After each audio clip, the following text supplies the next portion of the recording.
Hi, good evening. My name is Jay Rothman, and welcome to Real Men, Real Talk Raw. This evening, it is actually it's Tuesday, I think, coming in. It is Tuesday, right, I think Josh? it's, yeah, It's it is Tuesday. Tuesday. It's Tuesday evening, close to just a bit over 10 p.m. on the East Coast. And if you're coming in from overseas, perhaps it is morning time for you, depending on where, in fact, you are coming in from. But I'd like to take a moment to welcome to the studio Mr. Josh Ritcher, coming in from Southern California. How's it going, everybody? Good evening. Happy Tuesday. We're off to a good start to the week so far. I'm happy and feeling grateful. I want to welcome you, Josh. Last time I saw you were in the studio with me, we were actually doing I think we were doing a panel show to kick off a fundraiser, a medical fundraiser that I had initiated just 3 weeks or so ago. But I thought it was since then we've chatted a number of times. You were actually off for some time.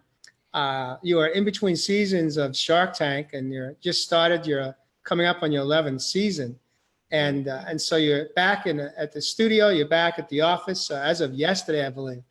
Yes. And the last time we chatted last week, you had mentioned to me that you were kind of going through a weekend awareness of just processing that an event that had taken place for you with your ex-girlfriend at the time.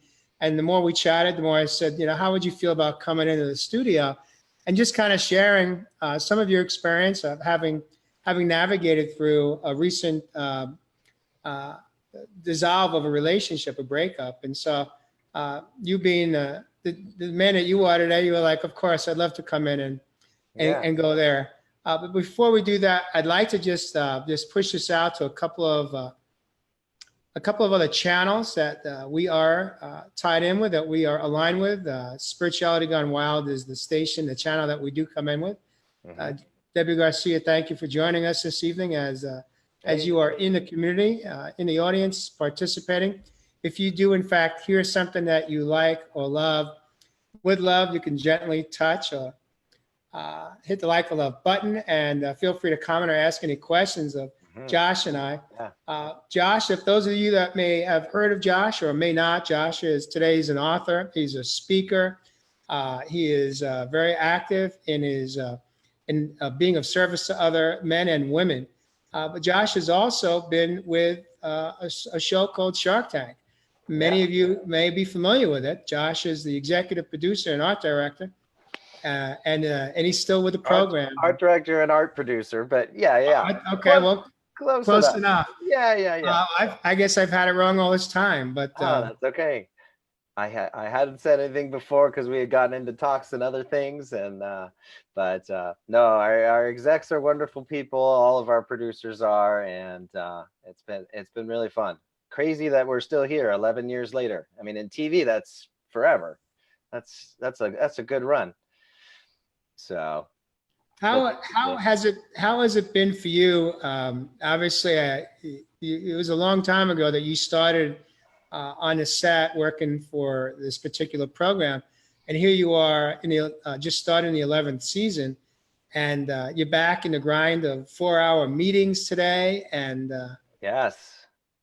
Yeah, well, it's just to explain to everybody what we do. So all of the stuff to the entrepreneurs left that you see, their pitch display, we help them with their creative on that. And some entrepreneurs have a great idea of what they want to bring and how they want to communicate their business and their idea, and others really say, we don't know how to visually communicate our business and our idea and the problems that we're solving. And so Melissa Rosette is co-leader of our art team, and we have about 7 people total in our whole department. And so Melissa and I, in these creative meetings with the producers, we spitball back and forth what we think might be awesome for the entrepreneurs and how they could showcase their idea the best. And so the producers then fire back to the entrepreneurs and then get back to us. And so we sort of creatively get to help all of them equally. And it's funny, the we have, I mean, several hundred entrepreneurs per season that we have to keep track of all of their needs. A lot of them might need printing or need specialty props built or things made. You know, a lot of them are flying in from around the world. And so we're connecting them with rental houses, places to get furniture, places to have things built, constructed. We've had people spend thousands on, you know, the sides of a house, like Ring video doorbell. And we pitch these ideas, and unfortunately, I can't. I can only pitch the creatives, Melissa and I, and but the entrepreneurs have to pay for it because it's a fairness issue. We can help them all equally, but then they have to pull the trigger on it and pay for it. And for the most part, since these people are getting an 8-minute television commercial about their product that's shown to, you know, millions of viewers, most of the time they go for these wacky creative ideas. And Melissa and I know what has been on the air and what we've done in the past. And so we're always trying to kind of outdo ourselves too. The show has to evolve, and entertainment evolves. And, you know, as the expectations of the show grow, we have to grow then too, creatively. And so, yeah, these multi-hour spitball creative sessions are amazing and absolutely draining. We had over 4 hours yesterday and over 4 hours today. And I think we covered, oh gosh. Yeah, we covered close to 80 entrepreneurs in Wow. 2 days. So when you're in this, let's say this, assuming it's a conference room of sorts, what type of beverages are being consumed? Coffee and water. Yeah. Okay. But Yeah. but no, it's really fun. We get to you know, and I'll explain like one of the a quick anecdote, a quick fun story is that one of our entrepreneurs was like a koozie with a counterweight on the bottom, so it would float in a pool or in a hot tub, and so you could keep your drink just kind of bobbing around next to you. Well, you know, Melissa and I asked them, you know, what does the entrepreneur want to do for his demo? And he said, well, he just wants a fish tank with it bobbing in the fish tank. And we said, no, he can do better than that. Does he have some cash? Does he want to, will he go down this creative, crazy road with us? And they said, yeah, I think he will. And so we wanted to put a hot tub in the set. Well, we only have about 10 minutes to swap out and change over one pitch to the next. So the problem became, and this was of our making, but we really wanted that shot of somebody chilling in the hot tub and this cozy bobbing around. And so it became, how do we get over 2,000 pounds of water into the set that's warm, because there's going to be a guy sitting in it for potentially an hour. So how do we get 2,000 pounds of warm water into a set within 10 minutes, and how do you get it out? And so we studied flow rates. We studied these massive pumps. We ended up having a huge holding pond, like a blow up pool outside the stage, where we were heating it overnight with a propane heater. Oh my God. And we used 2 massive pumps and 300 feet of fire hose to pump it in 6.5. So we rolled this hot tub in dry, took 6 guys to lift it, set it in place, threw the hoses in, told them to fire up the pumps on the walkie, and we got warm water in 6.5 minutes. The pitch happened. We silently reversed our whole setup, brought the pumps inside and the hoses outside, and stuck them in the pool again. And as soon as they said the pitch was over and the guys walked down the hall and the doors closed, we were clear. We threw the pumps into the hot tub, pumped it all out in 6.5 minutes, rolled the hot tub out, set the next pitch, and boom, we're back into the deal. But we can't fail. I mean, if anything messed up in that process, I have 2,000 pounds of water I can't get out of the set, and we're hosed. So yeah, literally. But and that's just one entrepreneur and one of their needs. Granted, they're not all that crazy, but we have several hundred of those to juggle every season. And so it's it's just intense, creative problem solving. And it's been a wonderful, and I get paid to help entrepreneurs. I mean, how amazing is that? So Yeah, there that's is a lot of joy, even though, you know that I've written my book and I have other things and I'm coaching and, but I do, if there was one TV show in my career that I truly, truly love, it is Shark Tank, because I get paid to help real people. We're not just making mindless entertainment, that we're actually we're helping them solve problems for millions and create jobs. And so it has been just an amazing platform to be a part of. And I'm just really, you mentioned, Josh, how you mentioned that how the show has evolved. I'd like for you to share from your perspective, how has Josh Ritcher, how have you evolved? What would you say is the biggest change or influence that has occurred for you over your lifetime on Shark Tank? man, in 11 years, it's definitely, I could tell you hands down, and you didn't prep me with this question at all, mind you, everybody listening, hands down, it's surrender. Hands down, Jay. From when I started, I was run by fear, and I was run by needing to control all of the elements, both on and off the set, making sure everything was taken care of, worrying, staying up late, stressing. That's TV, or at least I thought it was. And I didn't think you could operate in any other way, because we aren't really allowed to fail. It's not one of those industries where there's hundreds of people all focusing their efforts in a very finite point in time, and you don't want to be the one person that screws that up. And so there is a lot of pressure in entertainment, and but I've found this really neat place where you can trust and you can surrender and you can release the need to stress, the need to worry. What you described, when you're living in that constant space of fear or stress or worry, you're living in a perpetual fight or flight mode Oh, in the office environment. and it's horrible on the body. It really takes a toll on the body. The cortisol, the brain, and worrying about things after work and stressing about them. The brain is amazing. It doesn't really know the difference between true stress, which would be, a tiger chasing you or your boss yelling at you, and imagined stress, which would be you recalling that situation of your boss yelling at you, or stressing about the chance that your boss could yell at you. It all creates cortisol in the body, and it's all bad for you. And the body doesn't know the difference if it's real or imagined, or it's something you're worrying about in the future.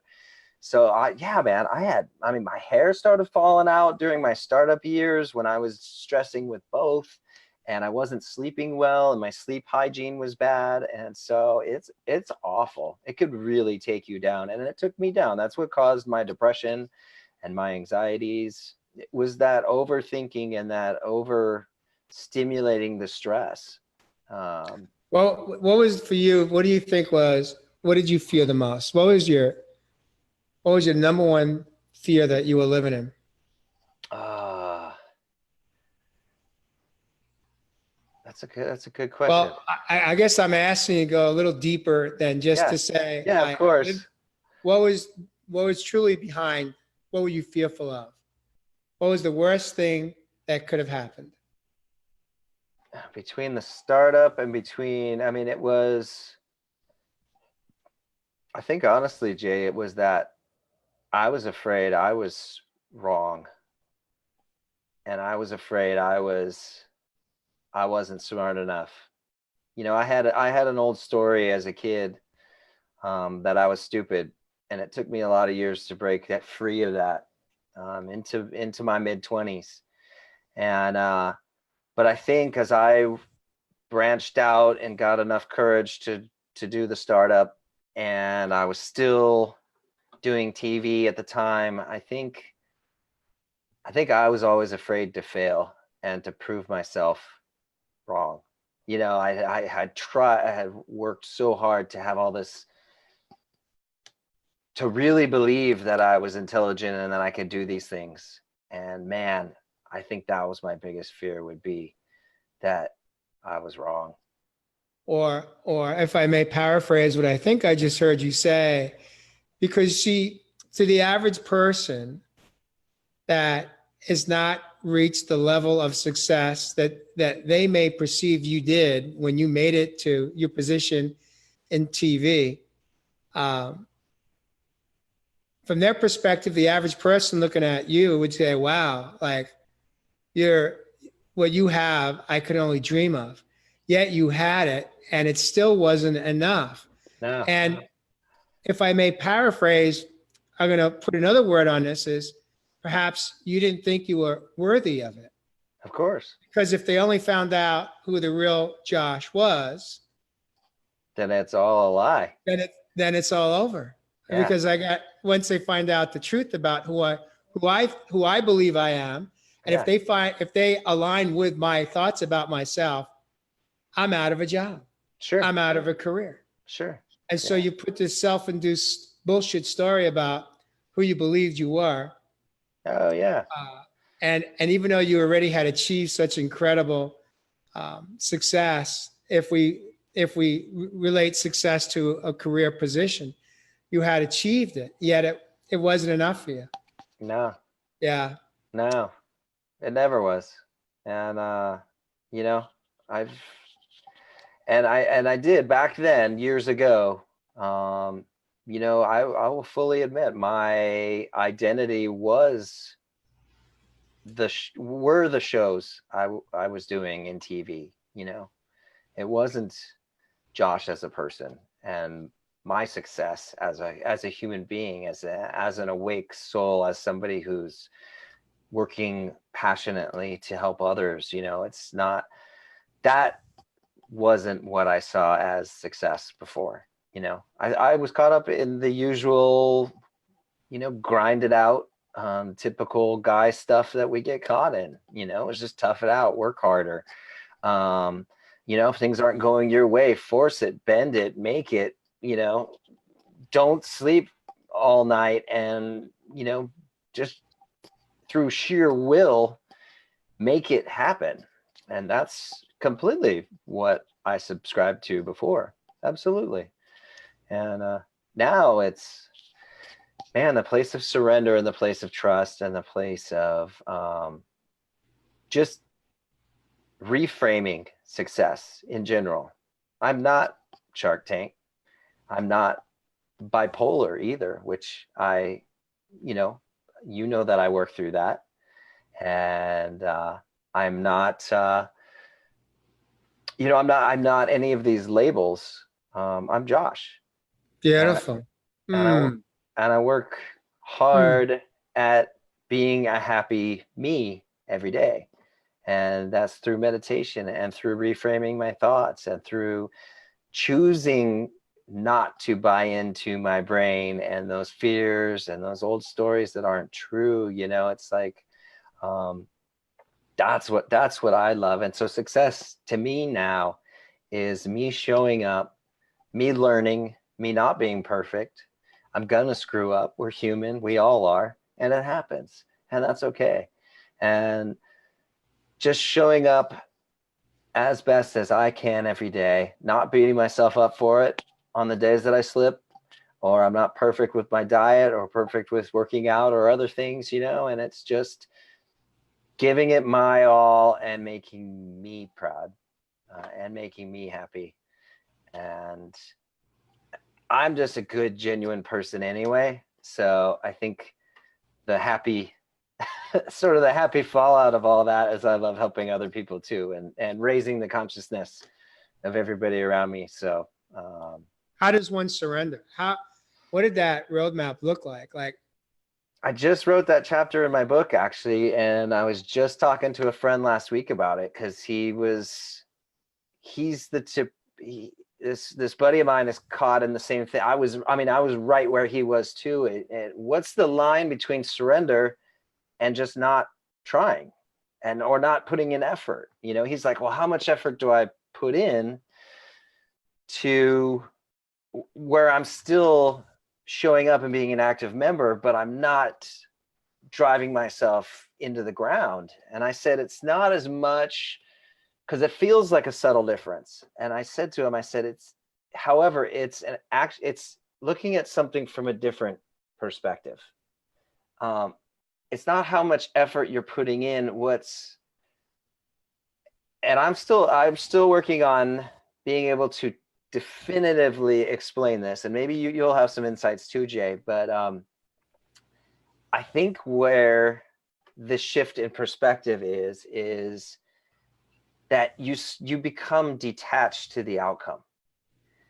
And so therefore I don't need the project or the creative something or whatever to be anything to fill a need in me. I'm not doing something for a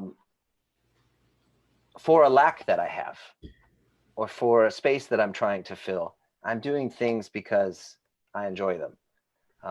And so therefore, drive isn't a problem. If I love what I'm doing, I enjoy working at my coaching and building my online course and building an app. And it's like, none of that is work. And so as long as I surrender the outcome and that I'm just building something beautiful, and if it happens to help people, that's wonderful. And, changing lives is great, but I don't need that from an ego space. So I think for me, surrender is creating to create because I love it and because I'm creating good things. And it's not because I need anything from that. And that's, I guess, what the shift in surrender feels like. And surrendering at work feels the same way too. It's just that knowing that I'm supported and that the answers will come. And I don't need to just spin in my head and worry, that if I sit back and I just trust and I enjoy the process, it will be easier, more pleasant, more fun. I'm not going to keep myself awake at night, and I'm going to keep all my hair. I love what you just shared. I think you nailed it, Josh. Because what it comes down to is that when we stop living and performing in the ego space, and we understand that we don't have to be attached to the outcome. We just show up as our authentic self and do the best possible job, if you want to call it a job, that we do in our active responsibilities that we're being compensated for. Mm-hmm. Then what more can we expect of ourselves? And if we stop placing expectations on our performance, because I believe, if I may paraphrase what I heard you say so eloquently, is that it's no longer about performance. It's about authenticity. It's about showing up as Josh. It's about showing up and liking who you are today and understanding that if you were to be cracked open and someone was to seek a label, find your label, your manufacturing label. Would it say defective? Would it say bipolar? Would it say depressed? Would it say anxious? Would it say diabetes? Would it say alcoholic? Would it say, a food addiction? Would it say a sex addiction? Would it say any of these things that I just said? And the answer is no. Just say Josh. No. When we crack ourselves open, we're just who we are. We're just our authentic selves. Yeah. And it's a society that I grew up in, that you grew up in, that taught us how we're supposed to behave in life and how we're supposed to behave in business. Yeah. Yeah. Absolutely. And therein lies a limited belief system that didn't serve you. Because for those of you that have not listened to Josh and I have a prior conversation, Josh was 2 steps away from, I think, the 6th or 7th floor garage of jumping off Sony Studios. You were done. Yep. You were one and done. The noise in my head was so loud and so deafening after years and years of beating myself up and failed business, my failed side tech business and all the financial pressures and debt and investors that I couldn't pay back. All of that shame and pressure was too much. And I didn't realize I was buying into those negative stories. I was listening to that brain, that computer brain that just, wants it. The brain is so story focused, it's so story driven that it wants to complete these narratives. And so when events happen in your life and things go wrong and things, it's life. Life rarely turns out how we want it to turn out, right? I mean, it's just, life is unpredictable. And when things happen, like the first company we hired to program our software went bankrupt and took me for $100,000. I mean, that was a huge hit. And the brain's going, why? And, after years of bad luck and stuff, the brain starts to make up this story that I'm a failure at business, and it's not true. It's not true. I mean, how many times did Edison fail the light bulb? How many times, so many other business people failed so many times. In fact, I even asked Mark Cuban one time, he's so great at finding the smallest crack in a business and exposing it. And I mean, like, quickly, within a few questions, he finds the weakness in a company. And I asked him, we were at one of our rap parties, I think it was season 3 or 4. And I said, are you just like that smart? Or have you just fucked up that many times? And he looked at me straight in the eye and he said, I fucked up a lot. And so it's through our failures that we learn. And so we need to reframe failure altogether, or at least I did. I definitely had to reframe failure as an experiment. You're trying something, you're testing things out. So yeah, there was a lot of things that I had backwards, Jay, in my head during those years. And all of that just caused me a lot of pain and a lot of friction inside my head. Definitely cleaned house over the years, that's for sure.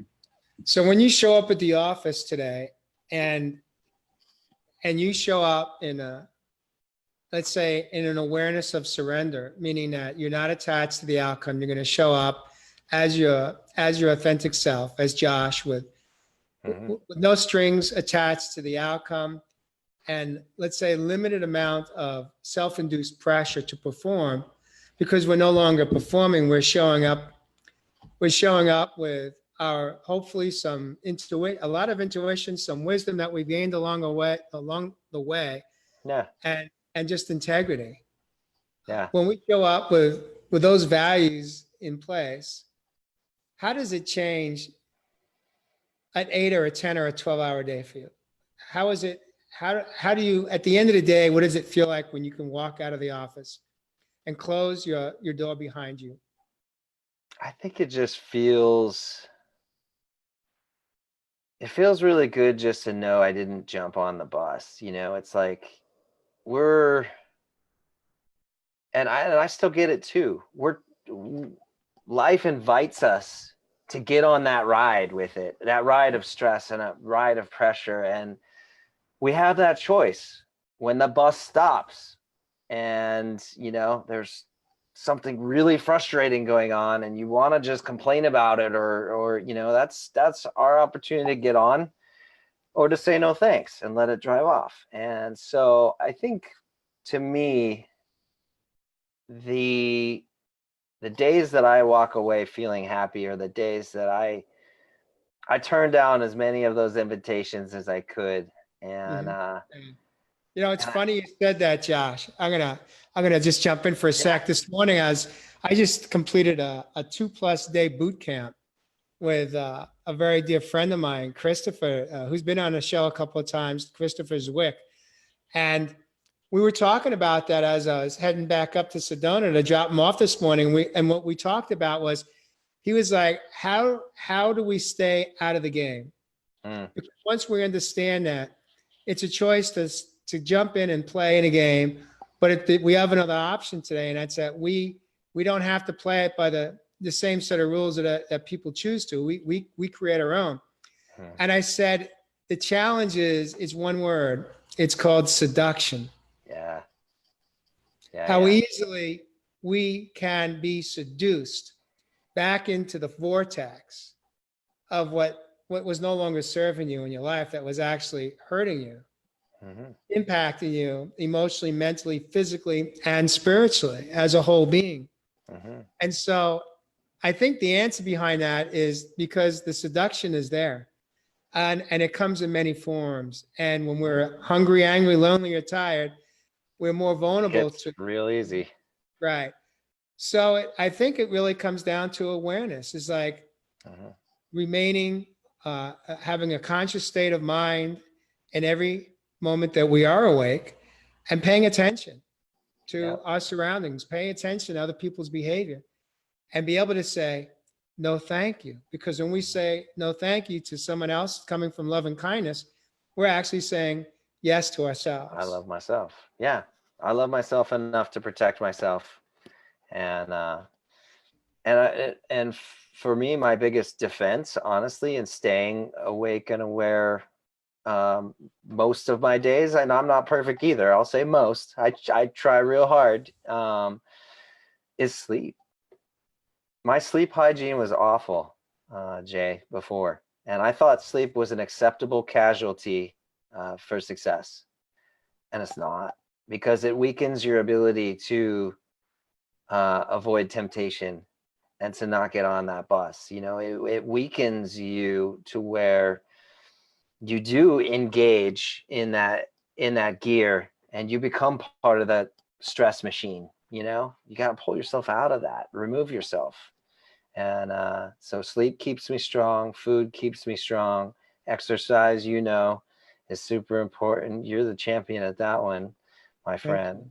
you. um, Speaking of exercise, I know you were at the beach just a couple of Sunday, not this past Sunday, but a week ago, Sunday or Saturday, you spent the afternoon at the beach. Did you try, were you aware of grounding, and did you have any chance to experience what that felt like, or was it any different for you? Putting your feet in the sand as opposed to prior? um, I guess I hadn't noticed. No.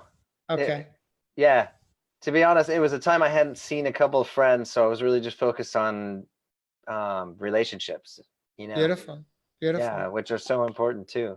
It really is. And not just online relationships, but physical, tangible relationships, meeting with people, telling them how you are, Connecting. having a discussion. Absolutely. Connecting. Yeah. So you brought up the R word, relationships, and I wasn't just a couple of weeks ago. I was not aware that you had been dating. You had been in a committed relationship for 2 years, and you recently went through a breakup back early summer. And when you shared some of your personal experiences with me in that moment, I invited you to come back into the studio because I said, one of the things that we tend not to do is when we are let's say in the middle or the throes of Totally. rebounding or coming to terms with a breakup, whether it's our choice or our partner's choice to end the relationship, there's still something that I refer to as a grieving process. And it's very rare that we hear men in conversations, even between friends, male and male, really express what we are going through, or how it feels to Hmm. go through those moments of the grieving process. And so, we're here, so I figured, why not? Let's spend some time chatting a little bit about what the experience, in fact, has been like for you as a modern man living in American society, going through a breakup. And in an awake brain. I think, yeah, it, you know, it isn't, I don't want to say it isn't easier or harder. It still hurt a lot, Jay. And there were days that, I consider myself, I've been practicing these mental tools for many years now.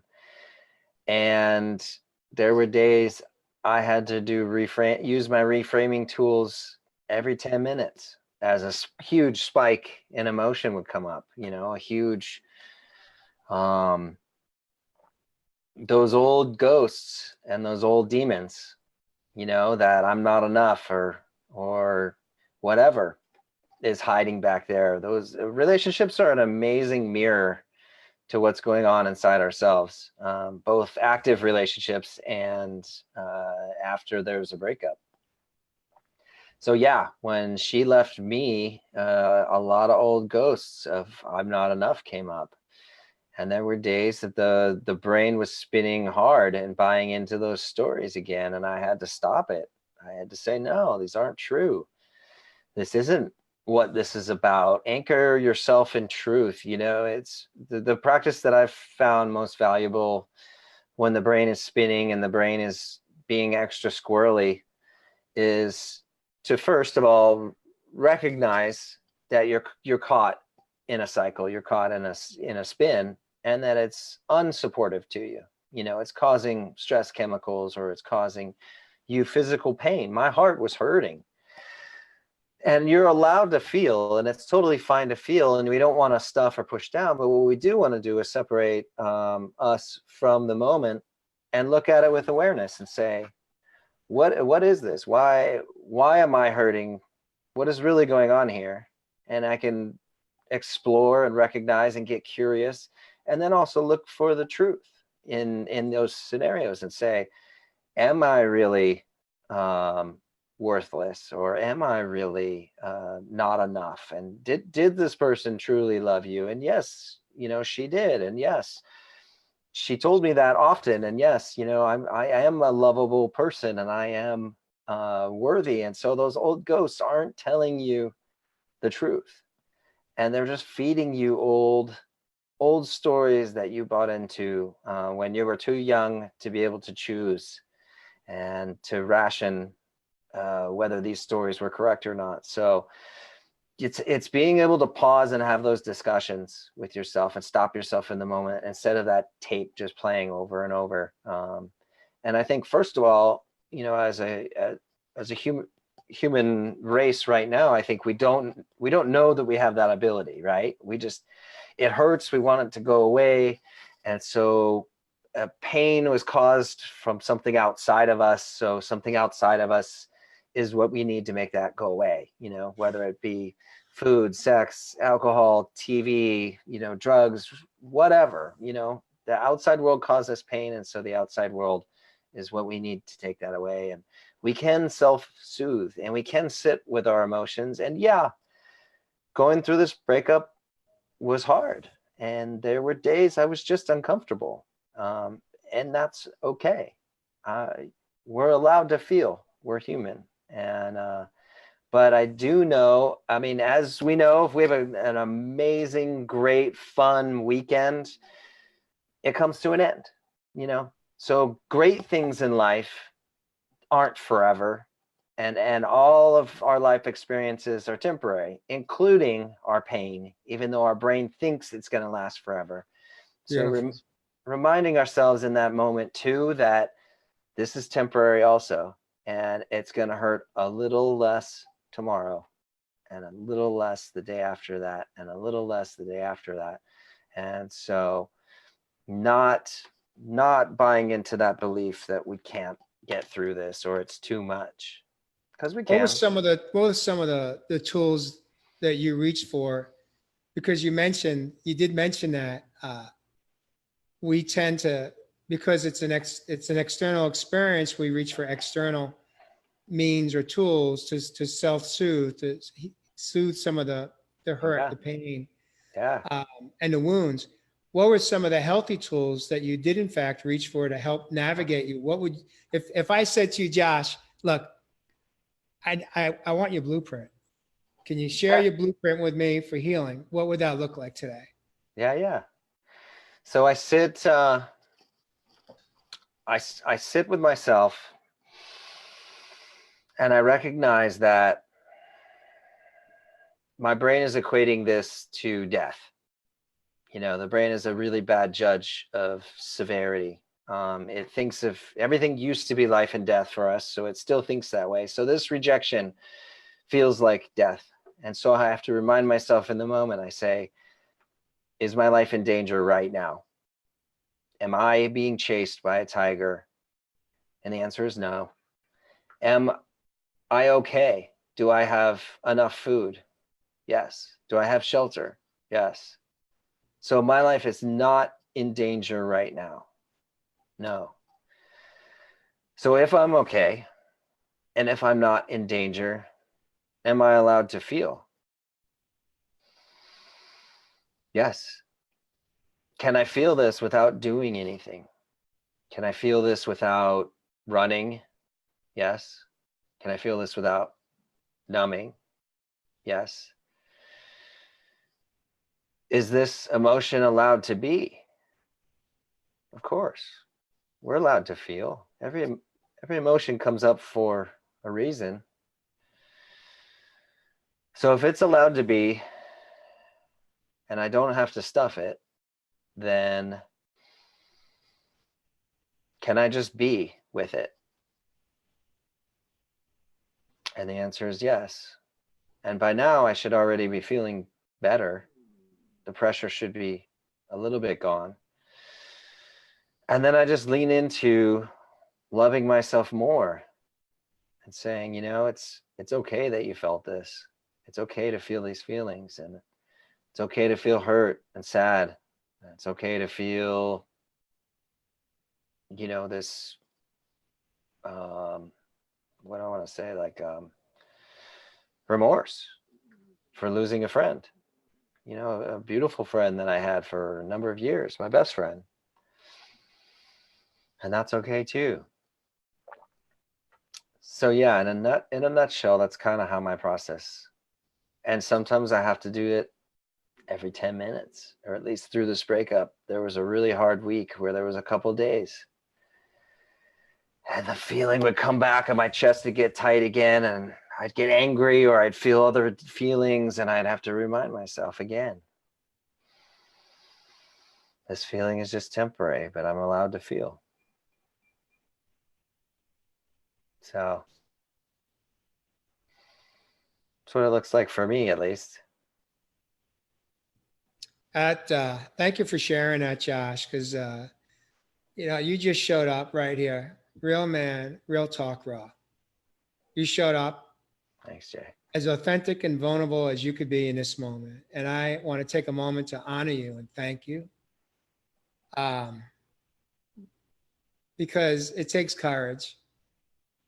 And so many men are taught that it's a sign of weakness, when in fact, what you just did is what courage is all about. And I so much respect you for stepping in tonight and just doing what you did. It was beautiful. Thanks, Jay.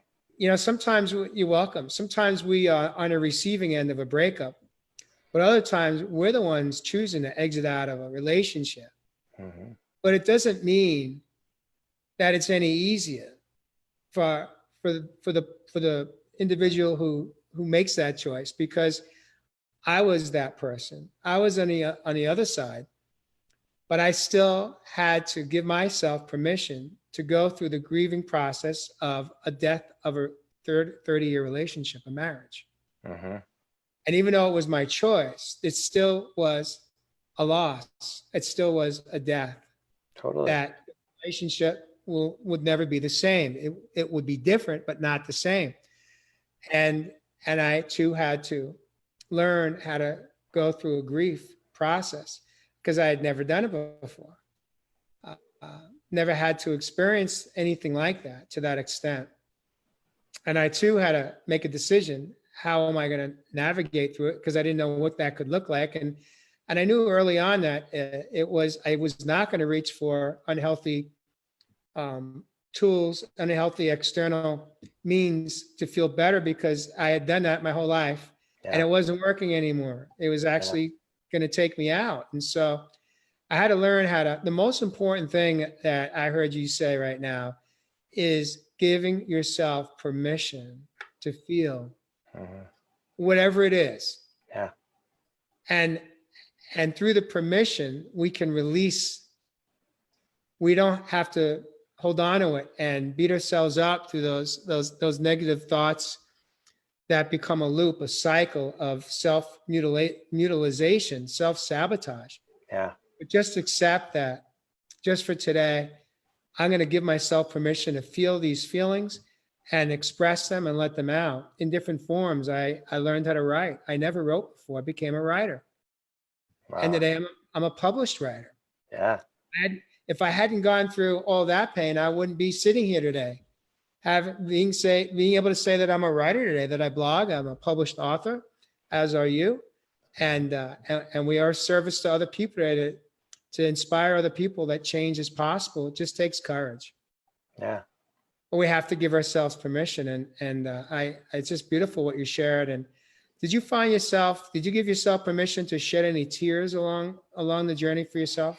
Of course. Of Yeah. course. In fact, back in June, we were shooting Shark Tank. I had to walk outside, walk around the corner of the stage and just let it go, man. It was too much. You know, I just removed myself, and it wasn't appropriate to break down on stage, and so I took myself to the side of the building and cried real hard for a few minutes and then went back in. And Beautiful. that was as much as I could do that day, Yeah. but I allowed myself to do it. Of Beautiful. course. Yeah. Of course. It's, Awesome. by stuffing, holding back, or, pushing these things down, they're only going to manifest themselves again later. And so is it easier to just go through it consciously once and let it move its way through, let the emotions move through and pass and let them go? Or is it more torture to stuff it and keep dealing with that over and over and over again for years, sometimes a lifetime? So Yes. We layer it. We just layer it, right? yeah. Meaning we take one experience, and if we don't walk through it and we don't give ourselves permission, we stuff it, it's gonna lay there dormant. It's gonna become dormant. And when we just keep layering one experience on top of another, and that's living in dis-ease. Yeah. And eventually dis-ease is what turns into disease. Yeah. I'd like to shift quickly in this moment and ask you, Josh. And by the way, at any moment, if I should ask a question that you're uncomfortable with, you could set a loving boundary with me and say, I'm not ready to go there. And I would love, respect you for that. Mm-hmm. But what I wanted to ask you, Josh, is from this experience of being on the back side now, the back end, and it doesn't mean that there's always going to be those opportunities for more grieving, more processing the experience. And what would you say is the greatest thing that you've learned about yourself through the breakup? Mm. I've man, it's been a big 2 months, Jay, 3 months, honestly.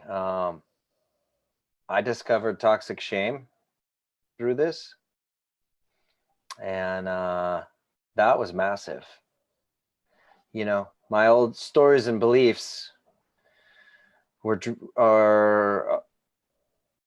driving me to do a lot of things, but my toxic shame, man, when I found that was that explained a lot of my behavior, and very quickly. And so that was a beautiful gift that came from this. I wouldn't phrase this breakup as a bad thing. I've learned a ton. She's learned a ton, and I've gotten a lot of beautiful gifts out of it. And yeah, it was hard. It still is hard. I still miss her. But discovering toxic shame allowed me to heal on some new levels that I'd never felt before, which allowed me to love myself even deeper, and accept myself even deeper. And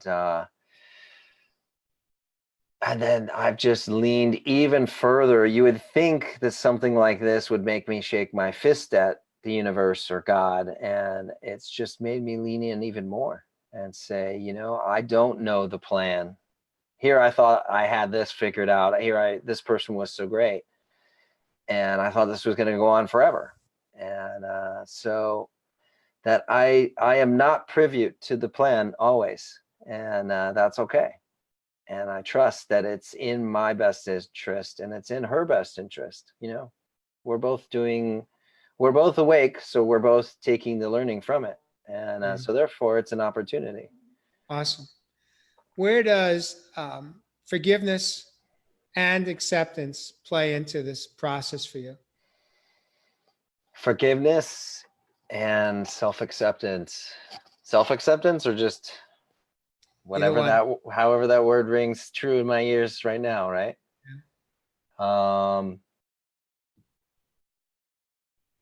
Yeah, it's,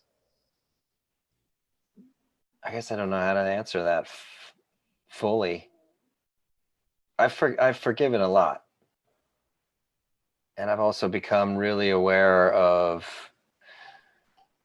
I think even recently in the last week, I've become aware of what's mine and what's not mine.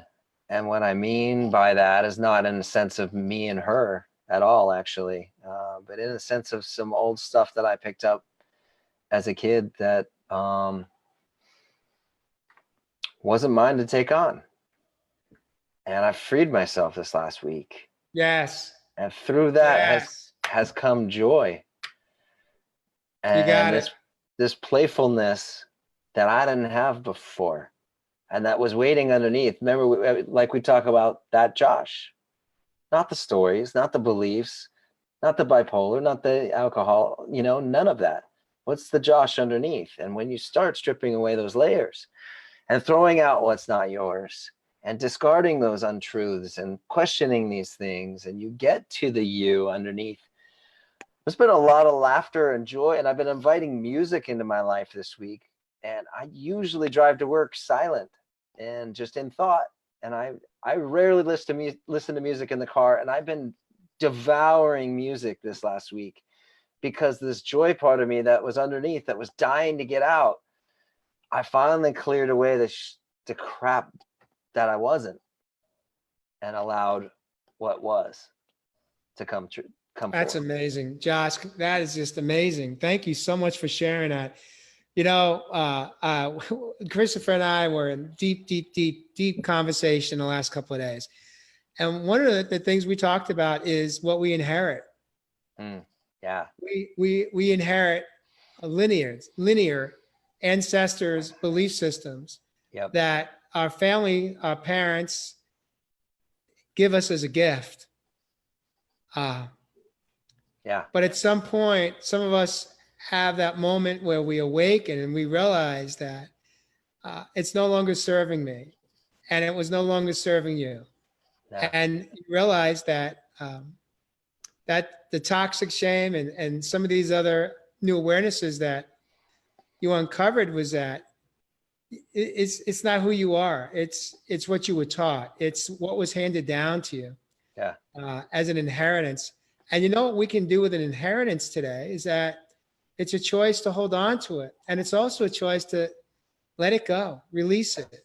Yeah. Yeah. And even it's in some moments, give it back. Say, no, thank you. I no longer want it. I'm inviting you to take it back. Yeah. This is yours. And I thought it was mine for a while, but it's actually not. It's yours. Here, Right. take it. Yeah.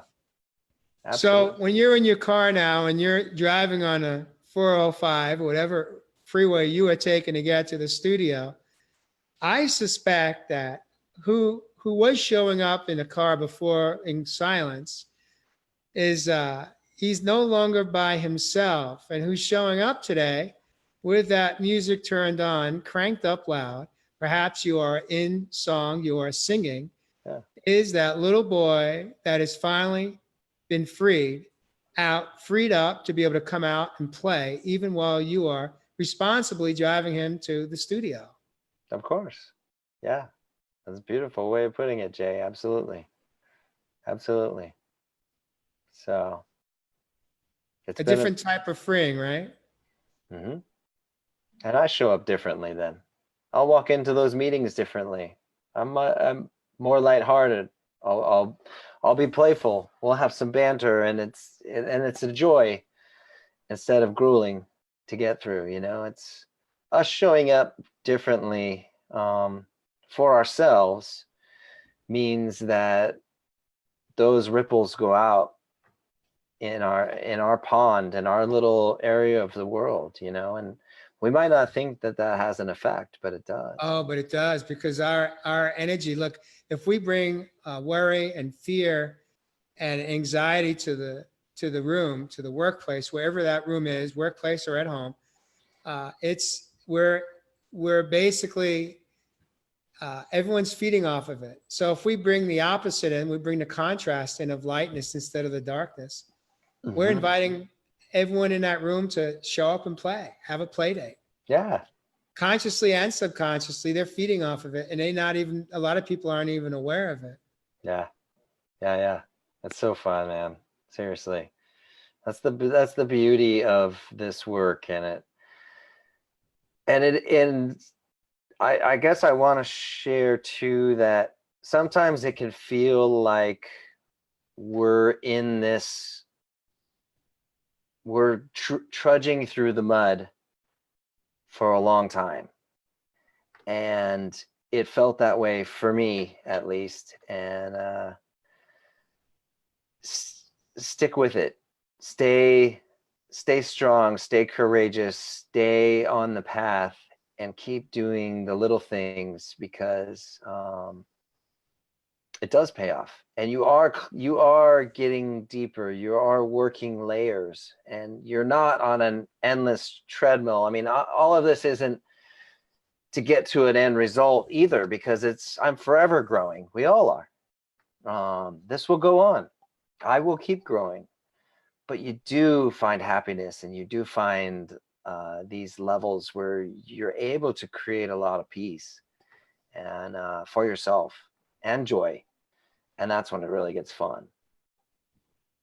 I want to bring something to your attention and to those that are watching us and part of our community this evening. I want to take a moment just to thank all of you that have been with us, that have stayed with us throughout this evening and commenting and sharing.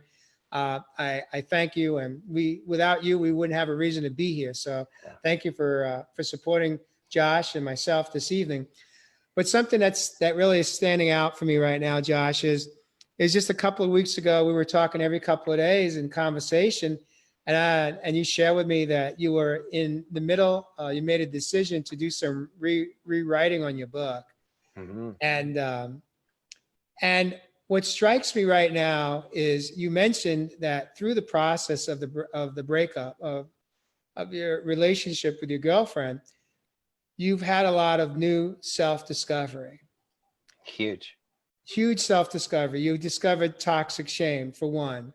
You discovered how to show up and start to have play dates on your way to the office. I mean, there's so much to this. But what I also know, I believe is the truth, is that she gave you one of the greatest gifts of your life. Because through this forced, let's say, self-discovery period of the process of grieving the loss of this relationship, you learn so much more about yourself. And at the same time, you were given the freedom to have many hours during this month and a half hiatus from between season 10 and 11 of Shark Tank to reopen up that book, that manuscript, I should say. And you did a lot of cleanup. You did a lot of rewriting, coming from a different space than I imagine you did when you first wrote the manuscript, when you first wrote your story. Yeah. In fact, I threw it all out, Jay. It's funny. I started chapter 1, and there I was staring at the book I wrote 2 years ago, and I hit return, and I started a new line.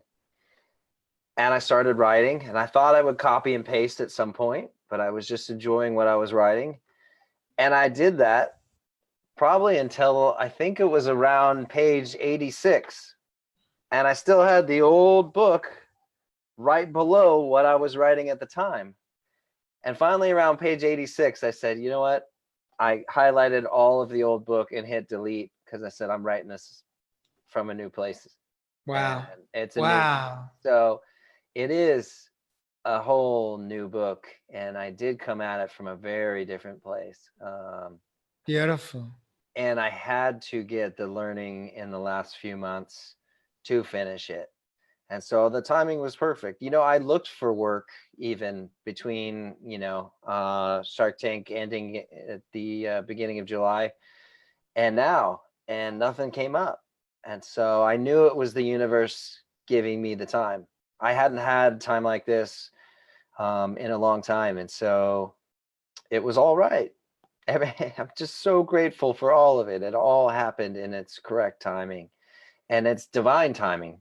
And for that, I'm truly grateful and truly honored to just be a part of this grand mission, whatever it's supposed to be. I don't even know. When you were on page 86, because you are obviously very aware that you hadn't deleted out your you hadn't deleted out the prior save. When you had the courage, it took you 86 pages. I don't know how many hours that was, but I know it was Weeks. weeks, okay? And you finally had the courage to select and delete. Yeah. Tell us in that moment what that felt like. That was ultimate surrender because I didn't know how it was going to end. I was explaining to somebody, I've never written a book before, so I don't know what this process is supposed to be like.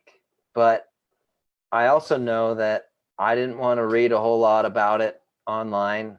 I didn't want to put myself into a box of how I thought I should be doing this or those expectations. I wanted to free up the project to happen however it was supposed to happen. I just wanted to channel the universe. These aren't my teachings. These are universal teachings. These aren't my words and my lessons, but they're just the way that I lived them through my life. And that's what I'm writing the book as, my story. And so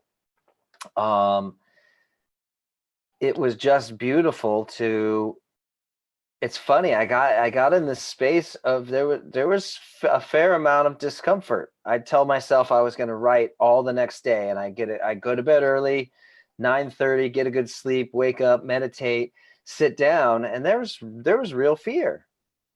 I had no idea what I was going to write in chapter 8, 9, 10. I might have had 2 bullet points, not even full sentences. I want to write about about gratitude, and I want to write about this, just important keynotes I wanted to hit, but I have 10 pages per chapter, 11 pages per chapter. And I just sat and I let go. I surrendered, Jay. I just let the words come out, and I didn't try and force it, steer it, control it. It just happened. And it's because I was able to let go and to not control the outcome and not try and control where it went, and to just show up and sit there through that fear and keep writing. And so I've never done anything like this before in my life, surrendering to this level. And it was truly amazing. There's one more story I'd like for you to share. I'm gonna bring it up. You were towards the end of the book, and you had shared with me that you had rewritten a chapter on your business, your tech startup.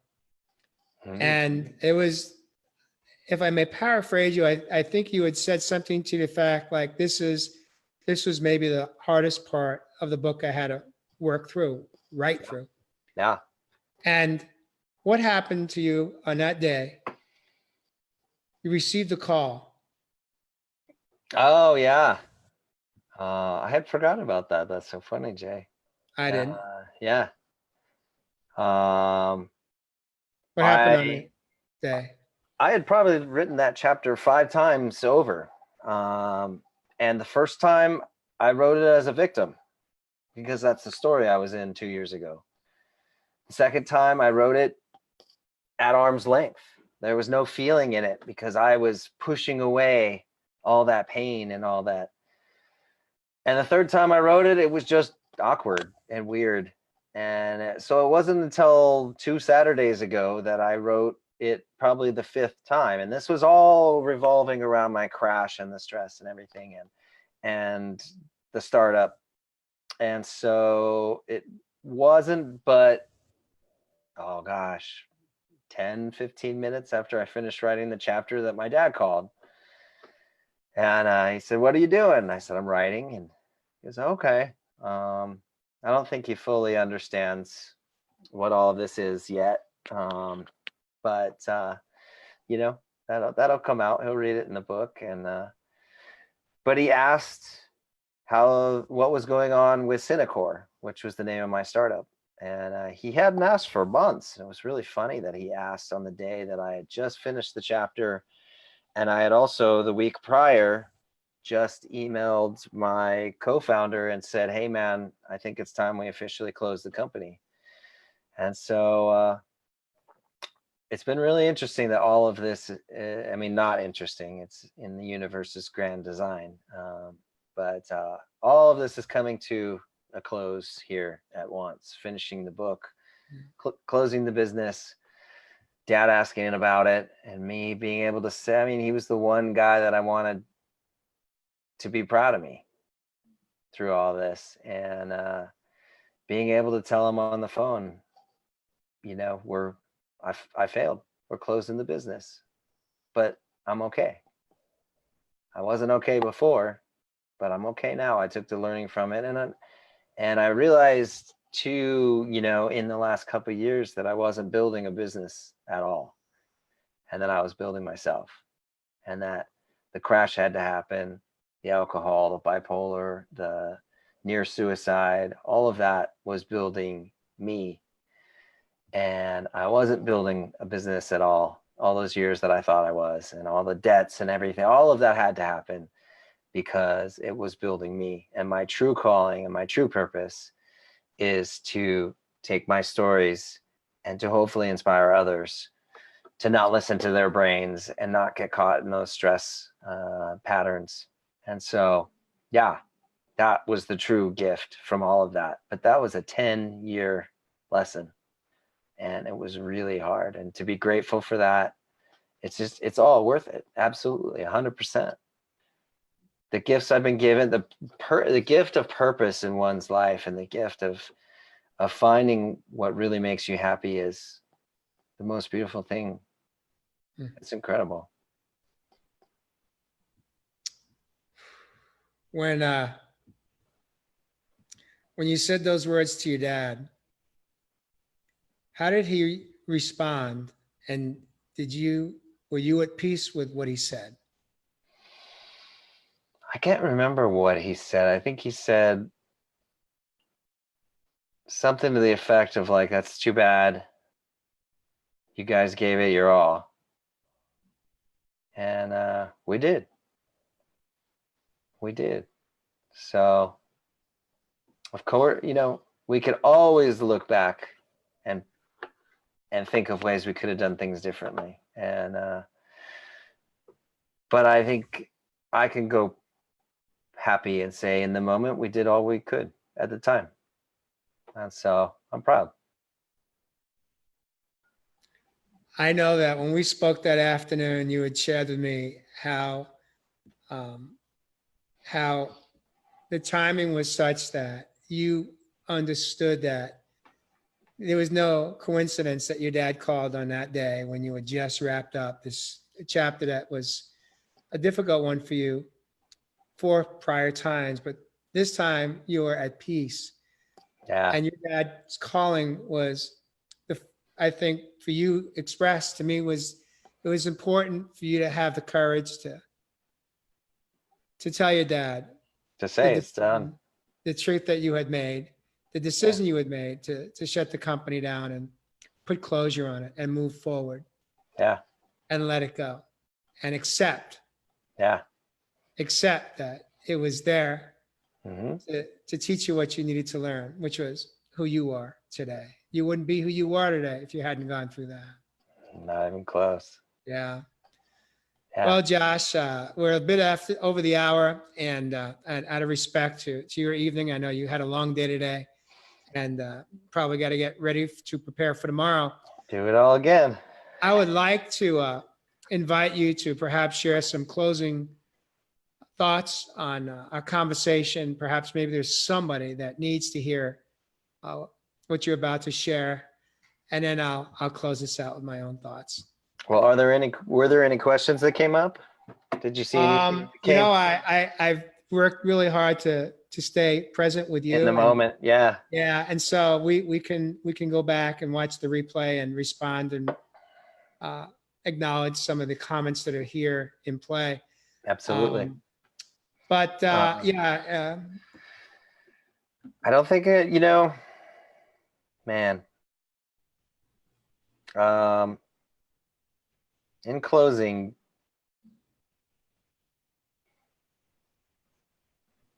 man,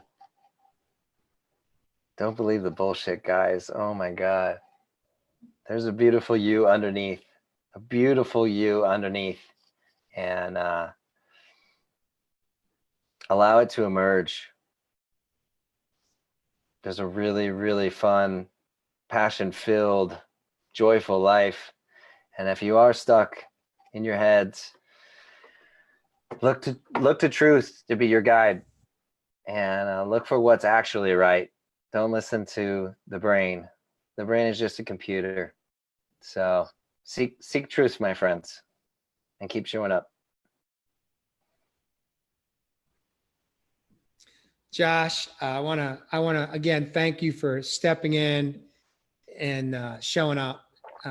And I will say this is that um, I have enjoyed getting to know you and sharing in your journey, your process over the last couple of months that you have been going through, and to be part of your experience. It's been such a pleasure. Um, it's been so beautiful for me because as you have felt safe to share your own process of these experiences, you get to practice what we refer to as healthy intimacy, you know, healthy communication, whether it Mhm. be between man and women or men. Not talking about the sports or the scores or the weather, but deep diving into conversations that have true meaning for Mhm. both of us in our lives. And I'm so appreciative for the friendship that we have today and for the trust that you have in our relationship, that you feel comfortable to share what you have shared, and for you to have the courage to step into the studio and have this conversation tonight, because what you do is you bring hope to men and women that are in relationships, perhaps with partners that are not emotionally available. And you bring hope to women, perhaps, that there are men across the world, all over the world, that are willing to show up, that are ready to show up, that are ready to have the courage to just be their authentic selves, and not be afraid to be judged, because there's only one judge, Mhm. Mhm. and it's not even us anymore. Right? Mhm. We don't have to judge ourselves anymore. We could just show up and be, Yeah. and uh, and learn to like ourselves and eventually fall in love with ourselves. Yeah.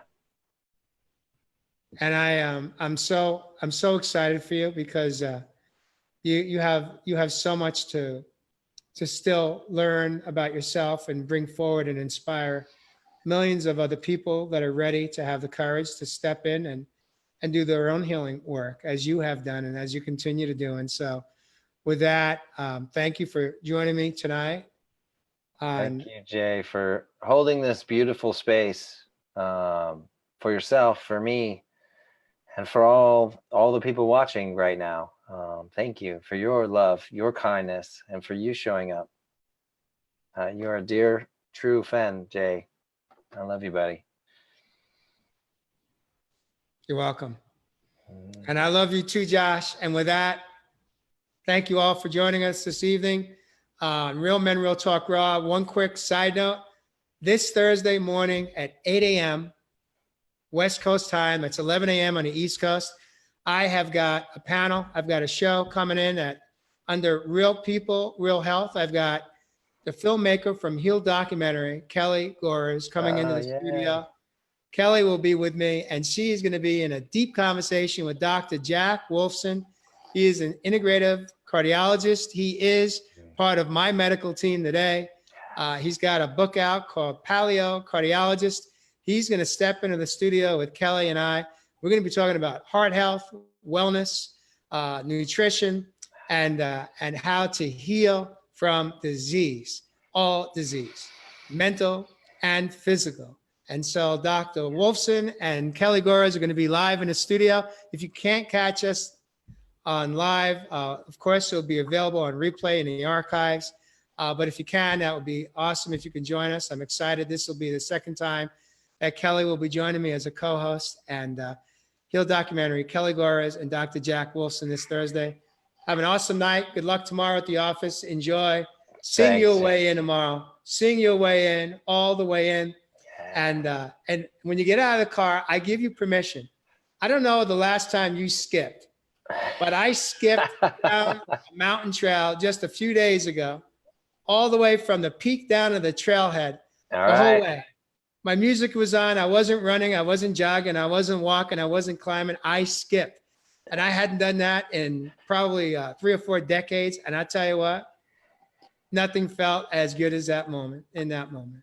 So I skip love your it. way into the office tomorrow, Josh. All right. Thanks, Jay. Excited right. for you and for Tuesday too. It sounds like an amazing show. So, but thank you again for tonight. Thanks, Cheers. guys.